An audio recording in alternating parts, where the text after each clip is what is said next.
Jessie owns a company called Green City Growers, and I know about her through a friend of mine named Augusta Barstow, who I've known for years, and she's one of my idols, I suppose.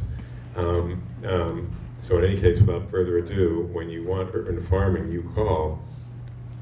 Oh, nice. Thank you.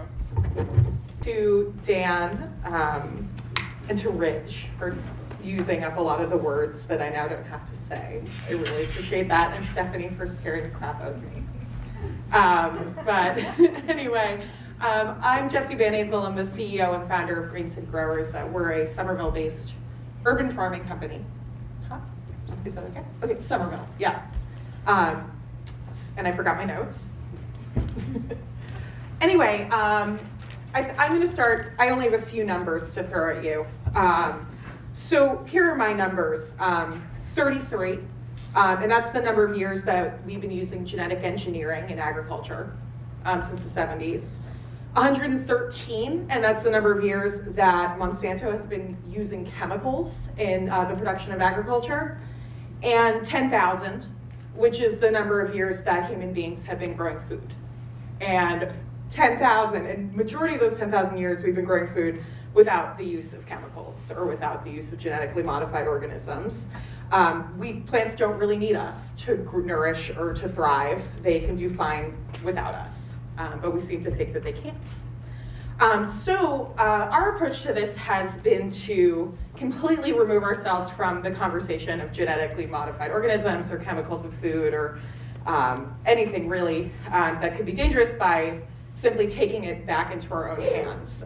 We grow all of our own food, and we advocate for people to grow food in all sorts of environments. Our company basically tries to give people the education and the tools needed to be able to have thriving either urban, suburban, rural farms where you are controlling what you are applying to your produce and you are able to grow your own food and remove yourself from the GMO conversation.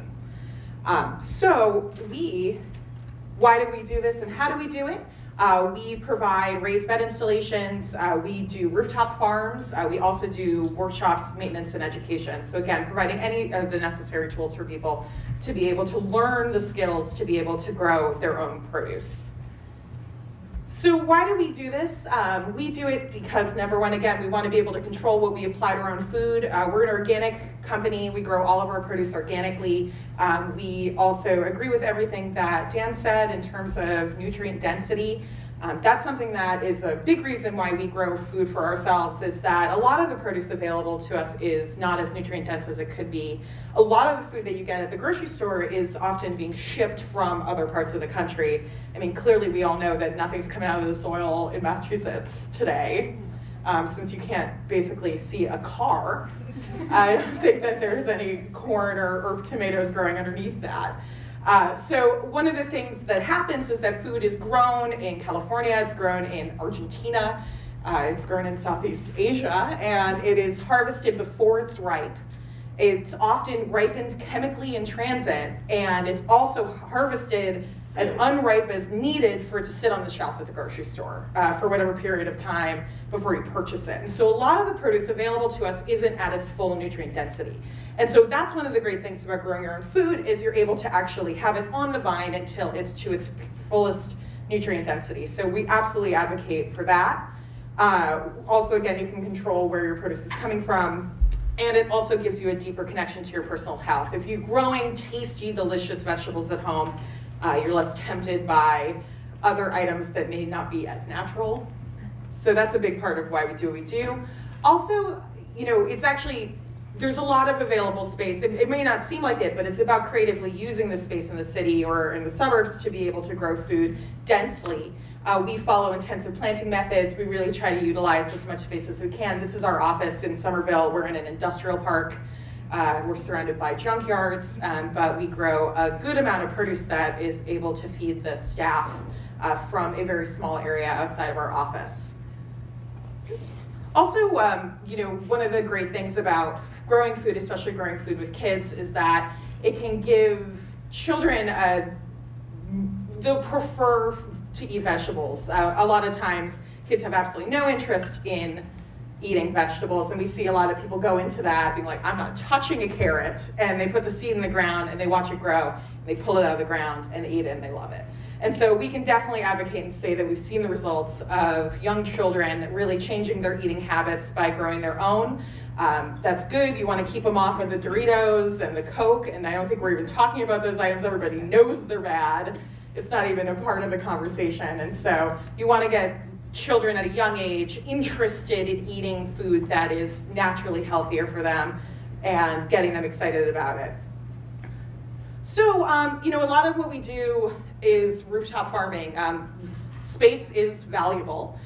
There is discussions in general kind of, with urban farming, a lot of times people are worried about how much space it's going to take up, and that real estate is valuable, and that it also potentially is owned or needs to be developed, or that there are other priorities for that space like housing before you want to think about growing produce when we already seem to have enough food in the area.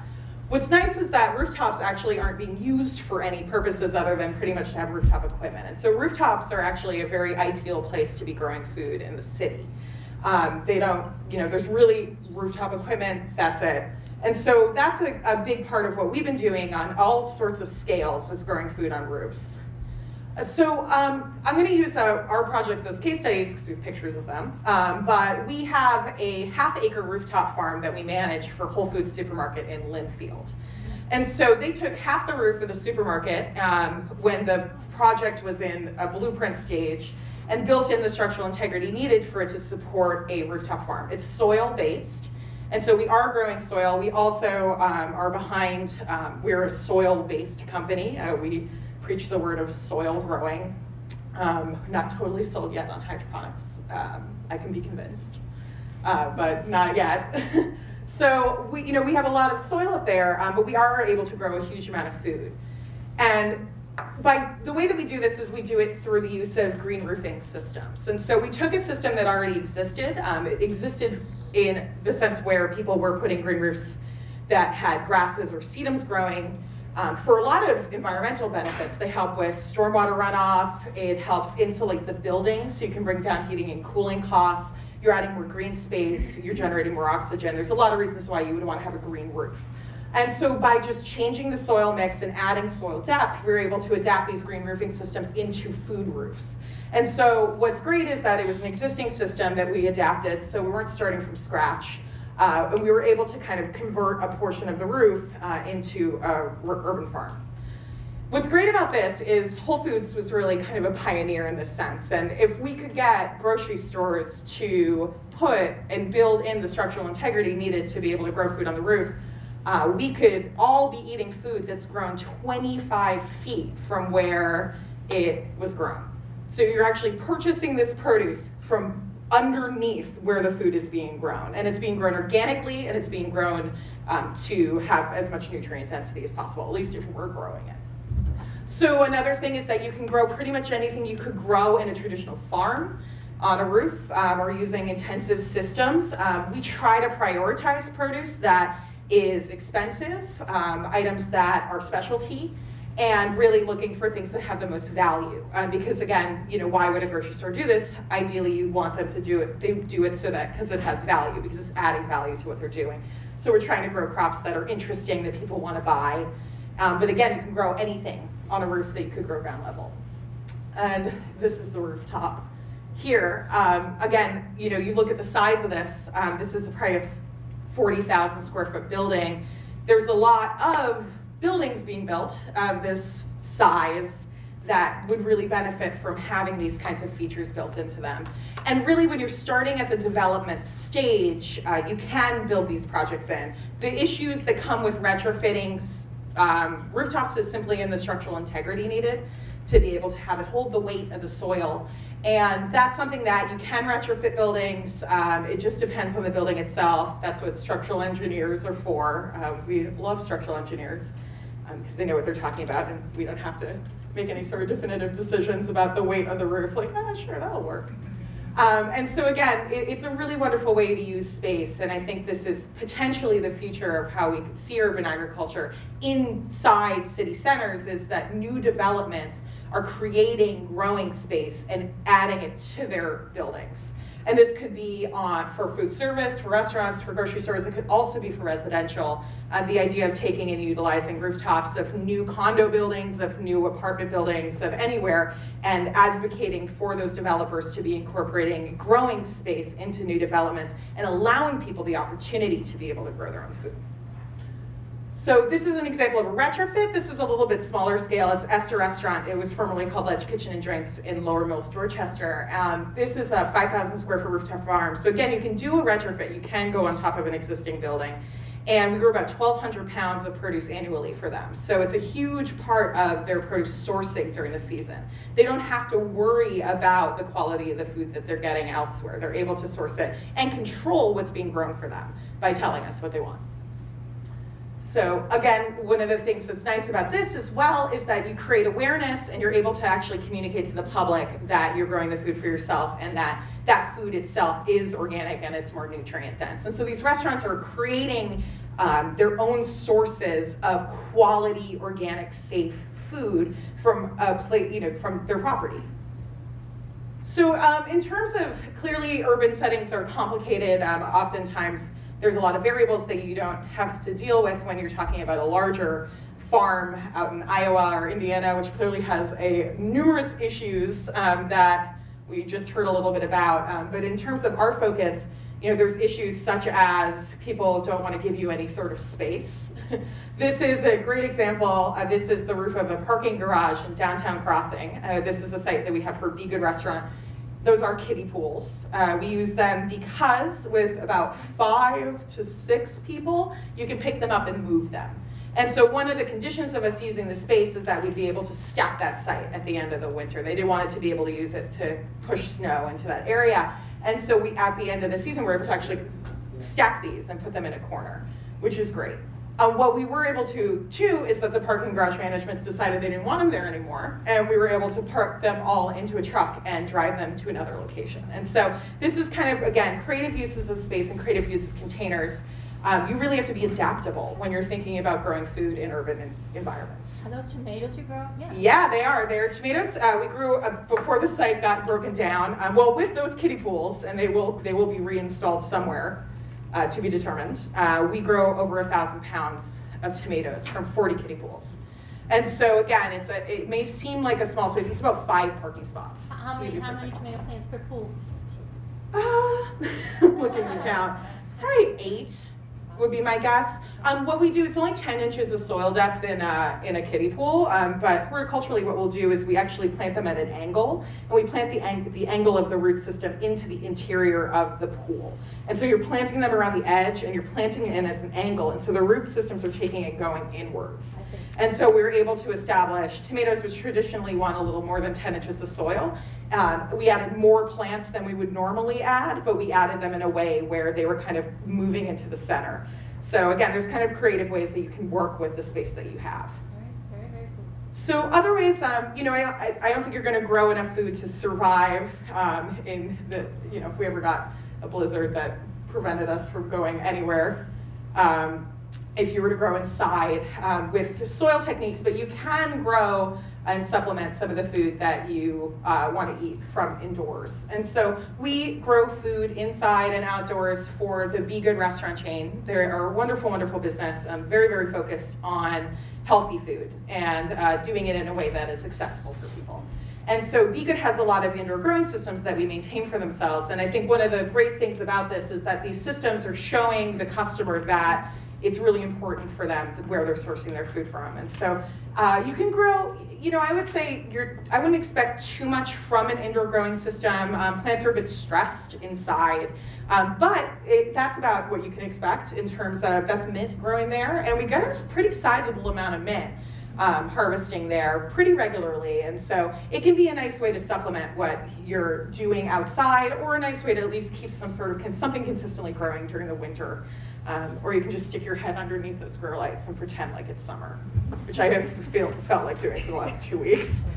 So other really interesting ways that people have been growing food and that we've started to use is milk crates are really, really functional growing containers. You can line them with landscape fabric and you can fill them with dirt. and you can move them fully planted. And so a lot of times we're working with spaces that are temporary. We may be asking permission to utilize a space that maybe 6 months, a year, 3 years down the road is going to be turned into something else. So that's a nice way to approach urban agriculture, is just convince people that you're just using it for a little bit of time. So we do a lot of that, and milk crates are great because it's, let's say that time runs out and it's July or August, you can actually pick your site up and move it to a secondary location. They have handles and you're able to move one plant at a time. And so it's a little harder on a large scale, but on a smaller scale, these are excellent. And these are excellent if you're a renter. They're really, really, really functional. They can hold a lot of weight. They're not gonna fall apart. Who knew? But it's a really great use of systems. And actually these systems here are milk crates. Or 4-gallon buckets, so similar. These are the food safe buckets.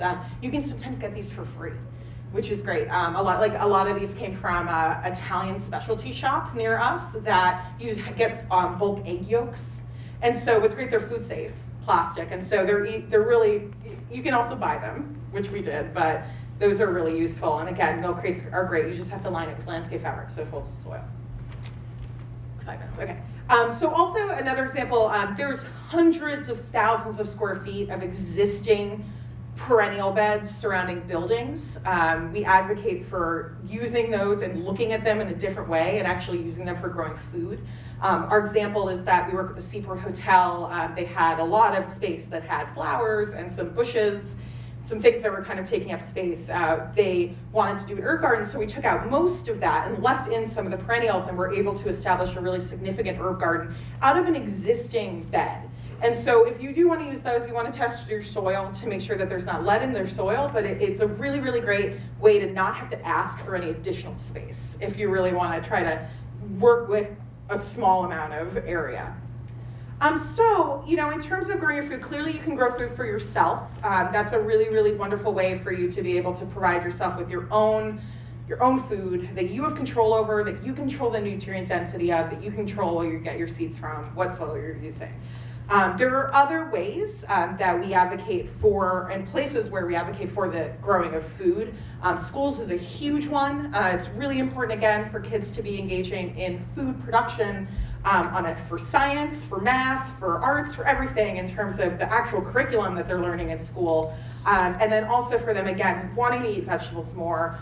We work with the Beverly school systems. We have gardens at all of their elementary schools. So every 3rd grader in Beverly gets to do work in a vegetable garden as a part of their curriculum. And all of that produce goes to the cafeteria.